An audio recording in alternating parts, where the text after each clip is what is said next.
ದೇಶದಾದ್ಯಂತ ಹೆಣ್ಣು ಮಕ್ಕಳ ಮೇಲೆ ನಡೀತಾ ಇರುವ ಅತ್ಯಾಚಾರವನ್ನು ವಿರೋಧಿಸಿ ಸಾಮಾಜಿಕ ಸಂಘಟನೆಗಳ ಕಾರ್ಯಕರ್ತರು ಉಡುಪಿಯ ಅಜ್ಜರಕಾಡು ಹುತಾತ್ಮ ಸ್ಮಾರಕದ ಬಳಿ ವಿನೂತನವಾಗಿ ಪ್ರತಿಭಟನೆಯನ್ನು ನಡೆಸಿದರು. ದೇಶದಲ್ಲಿ ಹೆಣ್ಣು ಮಕ್ಕಳ ಮೇಲೆ ನಡೀತಾ ಇರುವ ಅತ್ಯಾಚಾರವನ್ನು ವಿರೋಧಿಸಿ ಸಾಮಾಜಿಕ ಕಾರ್ಯಕರ್ತರು ಅಜ್ಜರಕಾಡು ಹುತಾತ್ಮ ಸ್ಮಾರಕದ ಬಳಿ ಅಣಕು ಶವವನ್ನು ಇರಿಸಿ ಮುಖಕ್ಕೆ ಕಪ್ಪು ಬಟ್ಟೆಯನ್ನು ಧರಿಸಿಕೊಂಡು ವಿನೂತನವಾಗಿ ಪ್ರತಿಭಟನೆ ನಡೆಸಿದರು.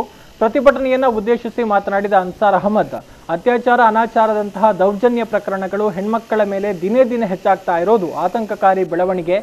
ಸರ್ಕಾರ ಎಚ್ಚೆತ್ತು ಯಾರು ತಪ್ಪಿತಸ್ಥರಿದ್ದಾರೋ ಅವರ ಮೇಲೆ ಕಠಿಣ ಕ್ರಮವನ್ನು ಜರುಗಿಸಬೇಕು ಅಂತ ಆಗ್ರಹಿಸಿದರು. ಪ್ರತಿಭಟನೆಯಲ್ಲಿ ಕರ್ನಾಟಕ ಯುವಶಕ್ತಿ ಅಧ್ಯಕ್ಷ ಪ್ರಮೋದ್ ಉಚ್ಚಿಲ, ಸುಧೀರ್ ಪೂಜಾರಿ, ರಾಮಾಂಜಿ, ಸೈಯದ್ ನಿಜಾಮುದ್ದೀನ್, ಅಹಮದ್ ನಾಸಿರ್ ಮೊದಲಾದವರು ಭಾಗವಹಿಸಿದರು. ನಾವು ಭಾರತೀಯರು ಹಲವಾರು ವಿಷಯಗಳಲ್ಲಿ ಬೇರೆ ರಾಷ್ಟ್ರಗಳ ಮುಂದೆ ಎದೆತಟ್ಟಿ ನಿಲ್ತೇವೆ, ಹೆಮ್ಮೆಯನ್ನು ನಿಲ್ತೇವೆ ಬೇರೆ ಎಲ್ಲ ವಿಷಯಗಳು. ಆದರೆ ಈ ಒಂದು ವಿಷಯದಲ್ಲಿ ನಾವು ಎಲ್ಲ ಇಡೀ ವಿಶ್ವದ ಎದುರಿಗೆ ತಲೆ ತಗ್ಗಿಸಿ ನಿಲ್ಲುವಂತಹ ವಿಷಯ ಆಗಿರ್ತದೆ. ಇಂಥ ಘಟನೆಗಳು ಮುಂದೆ ನಡಿಬಾರ್ದು.